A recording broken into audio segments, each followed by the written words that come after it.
Lady refuses to help a poor stranger, realizes too late he's undercover CEO. The sun blazed mercilessly over the bustling grocery store parking lot. The parking lot was busy and noisy, with cars coming and going. In the middle of it all, a man dressed in old, worn-out clothes sat in an old silver car. His name was Daniel Reeve, and he looked like someone down on his luck. Scruffy jeans, a faded flannel shirt, and boots that had seen better days. But that was precisely the point. Daniel was no ordinary man.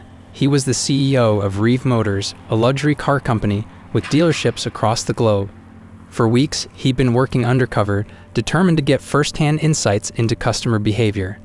Today was his boldest experiment yet. He would observe how people treated someone who appeared to have nothing.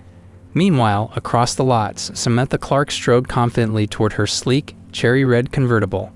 Samantha was the type of woman who turned heads wherever she went. Sharp heels, a perfectly tailored suit, and an air of authority that said she wasn't to be messed with.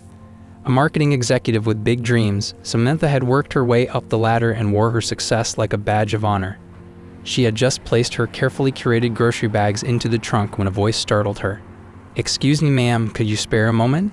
Samantha turned sharply to see Daniel approaching. His clothes were wrinkled, his boots were dusty, and he carried an air of desperation that made her immediately wary.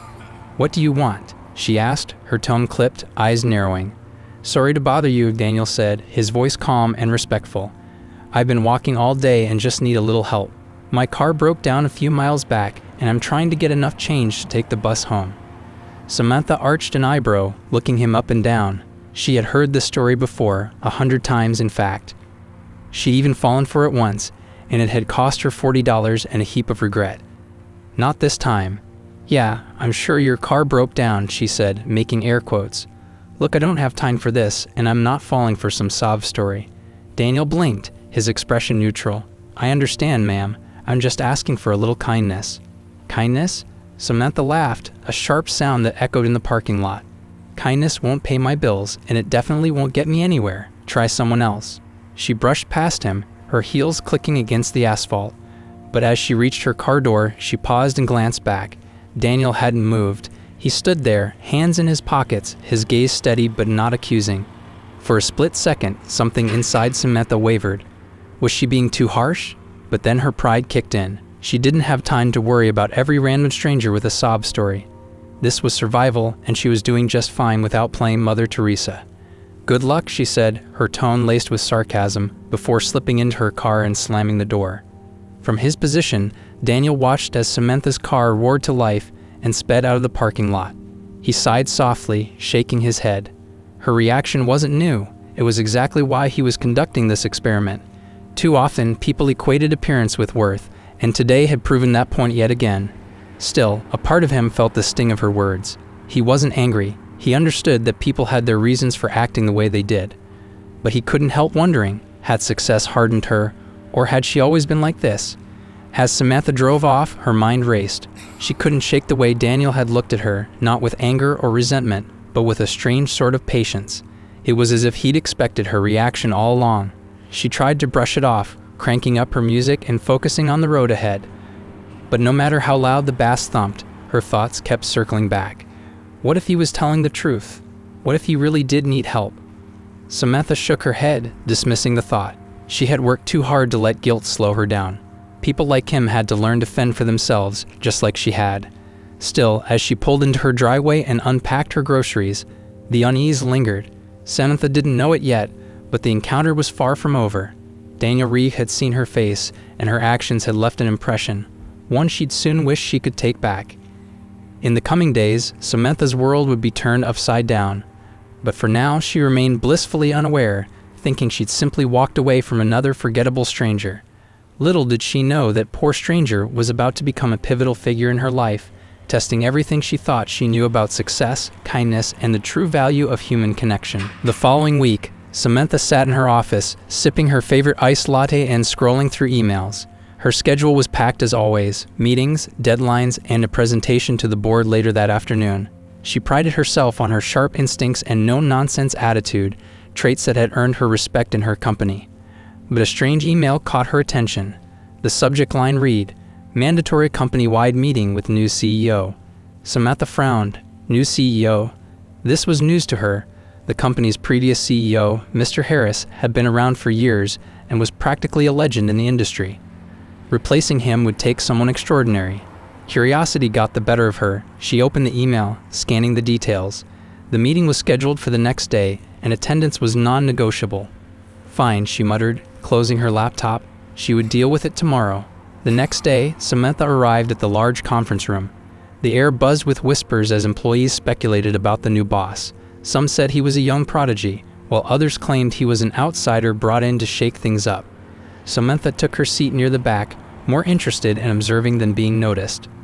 When the doors opened, a man stepped in, and the room fell silent. At first, Samantha didn't recognize him. He wore a perfectly tailored suit, his shoulders squared with confident movements. But then her eyes caught his face and her breath hitched.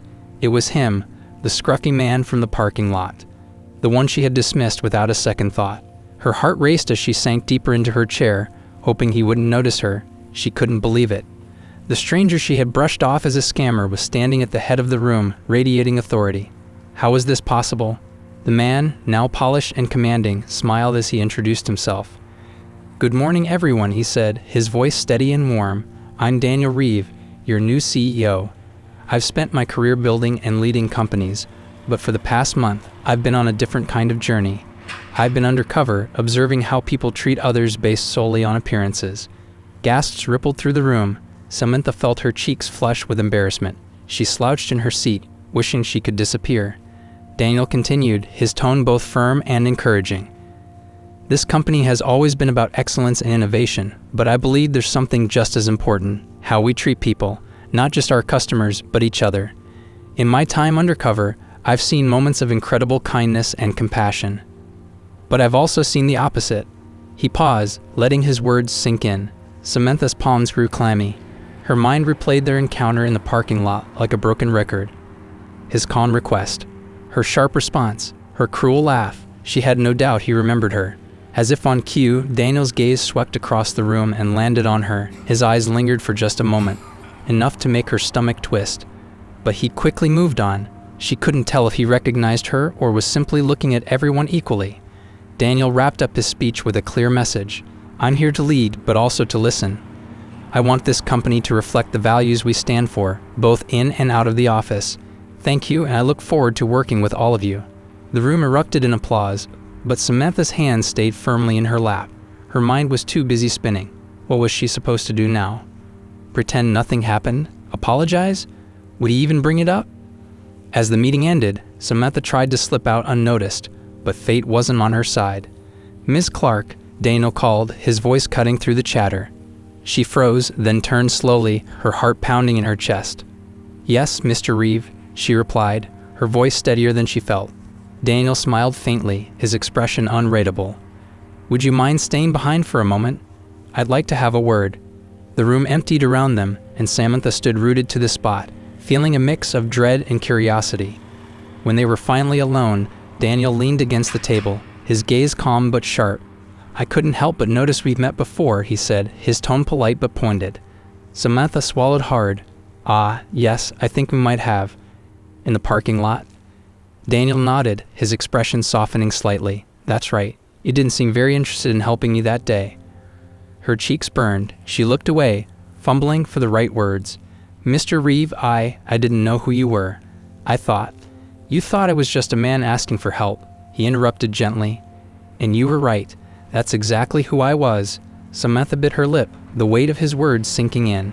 She had no excuses, no way to justify how she had treated him. "I'm sorry," she said quietly, her voice barely above a whisper. "I shouldn't have judged you." Daniel studied her for a moment, then nodded. "Apology accepted. But this isn't about me. It's about how we treat people, no matter their circumstances. It's something to think about." With that, he straightened, offering her a small, genuine smile before walking out of the room, leaving Samantha alone with her thoughts. She knew she had just dodged a bullet, but the guilt lingered. This wasn't over, not for her. If she wanted to prove she was more than her mistakes, she'd have to find a way to make things right. Samantha couldn't concentrate for the rest of the day. Every time she closed her eyes, she saw Daniel's calm, knowing expression. His words replayed in her head. It's about how we treat people, no matter their circumstances. She had spent her whole career building a reputation as someone tough, efficient, and unshakable. But now she felt exposed, as though Daniel had peeled back a layer of her defenses and seen something she didn't want to admit, even to herself. That night, Samantha sat in her living room, the glow of her laptop illuminating her face. She had decided to research Daniel. She needed to understand the man who had quietly flipped her world upside down. His story was remarkable. Born into a modest family, Daniel had worked tirelessly to build his first company in his 20s. By his mid-30s, he was the head of Reeve Motors, transforming it into a global powerhouse. But it wasn't just his business acumen that stood out. There were countless stories of his generosity, donating to charities, mentoring young entrepreneurs, and even paying off employees' debts in times of crisis. Samantha frowned as she scrolled through another article about his undercover experiments. He had done this before, posing as a janitor, a cashier, even a delivery driver, all to gain insight into the people and systems that made his companies tick. It wasn't just about business for him, it was personal. The more she read, the heavier her guilt became. Samantha had prided herself on being strong, but now she realized her strength had hardened into something else, coldness, and Daniel had seen it firsthand. The next morning, Samantha arrived at work with a new resolve.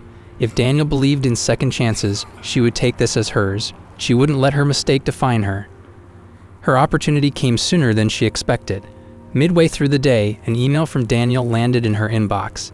The subject line read, "Special Project, Volunteer Initiative." Curious, Samantha clicked it open.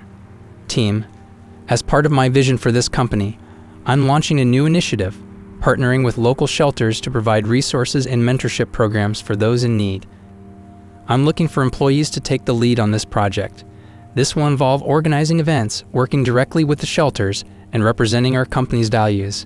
If you're interested, meet me in the conference room at 2 p.m. Let's make a difference together. Daniel Reeve." Samantha stared at the email, her mind racing. She knew this was her chance to prove herself, not just to Daniel, but to herself. But doubt gnawed at her. Could she really lead a project like this, especially after what had happened? Shaking off her hesitation, she reminded herself that actions mattered more than words. She marked the meeting on her calendar. At 2 p.m. sharp, Samantha walked into the conference room, where a handful of employees had gathered. Daniel stood at the front, looking relaxed yet purposeful. His suit jacket was off, his sleeves rolled up, a leader who wasn't afraid to get his hands dirty.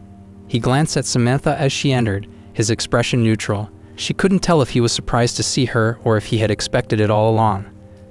"Thank you all for coming," Daniel began, addressing the group. "This project is close to my heart. I've seen how small acts of kindness can create ripples of change. But for it to work, we need people who believe in that mission." He outlined the initiative, organizing drives for food and clothing, coordinating workshops to teach life skills, and creating pathways for employment opportunities. It was ambitious, but Samantha could see the potential impact. As Daniel wrapped up, he looked around the room. "I need a lead for this project, someone who can organize the team and make sure we deliver results." Samantha's heart pounded. This was her moment. She raised her hand, her voice steady despite her nerves. "I'd like to lead it." All eyes turned to her, and for a moment, the room was silent. Daniel's gaze met hers, his expression thoughtful. "Are you sure?" he asked, his tone even. Samantha nodded. "I am. I want to help, and I think I can make a difference." Daniel studied her for a moment longer, then smiled faintly. "All right, Ms. Clark. The role is yours. Let's see what you can do." The next few weeks were a whirlwind. Samantha threw herself into the project, determined to prove she was capable of more than just sharp business tactics. She met with shelter directors, coordinated supply drives, and rallied her colleagues to contribute. It wasn't easy. Samantha was used to boardrooms and marketing campaigns, not navigating the complexities of social work. But the more time she spent on the project, the more she realized how fulfilling it was to make a tangible difference. Daniel checked in periodically, always calm and encouraging. He offered advice when needed but let her take the reins. Samantha found herself eager for his feedback, not out of fear, but because she respected his perspective. One evening, after a long day at a local shelter, Samantha sat in her car, exhausted but content. For the first time in a long time, she felt proud, not of her title or achievements, but of the impact she was making. She was starting to understand what Daniel had been trying to teach her. True success wasn't just about ambition, it was about heart. The big event arrived, a community outreach program organized by Samantha and her team. The event was held at a local shelter, bringing together employees, volunteers, and those in need. Tables were piled high with donated clothes, food, and supplies. In another corner, a makeshift classroom offered career workshops and resume building sessions. The atmosphere buzzed with energy, and Samantha felt a sense of pride she hadn't experienced before. She walked around, checking on volunteers and chatting with attendees. For weeks she had poured her heart into this project, and seeing it come to life was nothing short of rewarding. Near the entrance, Daniel stood, blending in as he always did, observing everything with a keen eye. He caught sight of Samantha directing volunteers and talking warmly to a family picking up supplies. Her sharp edges seemed to have softened, replaced with genuine kindness. When she approached him, her usual confidence was accompanied by something new, gratitude. "It's going well, don't you think?" she asked, gesturing to the bustling scene. Daniel nodded. "Better than I imagined. You've done a remarkable job, Samantha." She smiled, but her expression grew serious. "Mr. Reeve, I've been meaning to say this for a while. Thank you for giving me this chance. After what happened in the parking lot, you could have written me off, but instead you let me prove myself." Daniel's gaze softened. "We all make mistakes, Samantha. What matters is what we learn from them. You've shown growth, and that's what counts." Her chest tightened with emotion. "Still, I'm sorry. I was wrong to judge you. I've realized how quick I was to assume the worst, and this project has opened my eyes." Daniel smiled faintly. "That's the thing about life. It's full of moments that challenge who we think we are. You've risen to that challenge, and I respect that." As the event wrapped up, Samantha found herself reflecting on how much had changed. She no longer saw Daniel as just her boss. He was a mentor, someone who had shown her the power of compassion through his own example. The next morning, Samantha arrived at work to find an email from Daniel waiting in her inbox. Subject: "Well done, Samantha. Your work on the volunteer initiative has been extraordinary. The shelter director personally called to express their gratitude, and the program is already making a difference. Your leadership on this project has not only impacted the community but also inspired our team. I see great potential in you, and I'd like to discuss a new role that aligns with this growth. Let's meet this afternoon. Daniel." Samantha's hands trembled as she read the email. A new role? She couldn't believe it. Her work had been noticed, and more importantly, it mattered. That afternoon, Samantha sat across from Daniel in his office. The meeting was brief but life-changing. Daniel offered her a position overseeing the company's corporate social responsibility division, a role focused on giving back to the community. It wasn't the kind of job she had imagined for herself, but it felt right. As she left his office, her heart swelled with gratitude. For the first time in years, her success wasn't about climbing higher or earning more. It was about making an impact, one small act of kindness at a time. Later that evening, Samantha reflected on the journey that had brought her here. From a harsh encounter in a parking lot to finding purpose in helping others, she had come full circle. And though the experience had humbled her, it had also empowered her to be better. She smiled to herself. Life had a funny way of teaching lessons, and this time she was glad she had listened.